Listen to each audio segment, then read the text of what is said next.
আজকের আয়োজনে কি ছিল চলুন বন্ধুরা আপনাদের সাথে শেয়ার করছি।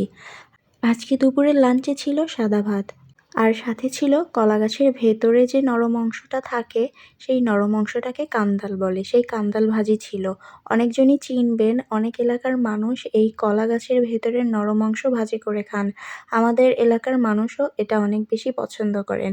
তো আমার কাছে এটা অনেক বেশি ভালো লাগে। এই ভাজিটা না কালো জিরা ফোড়ন দিয়ে, শুকনো মরিচ ফোড়ন দিয়ে ভাজি করা হয়, অনেক টেস্টি আমার কাছে মনে হয়। এর পরের যে পদটা ছিল সেটা হচ্ছে শিং মাছ। শিং মাছ ভুনা করা হয়েছিল বেশি করে পেঁয়াজ দিয়ে। আমার কাছে এই মাছ অনেক বেশি পছন্দের, কিন্তু আমার আম্মু না এই মাছটা একদমই পছন্দ করেন না। তবে যাই হোক, গরম গরম ভাতের সাথে শিং মাছ ভুনা অসাধারণ হয়েছিল।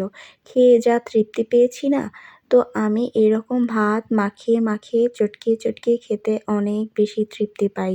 ভাতটা যে এত বেশি গরম ছিল, সাথে তরকারিটাও অনেক বেশি গরম ছিল। আমি না গরম ভাত তরকারি একদমই খেতে পারি না।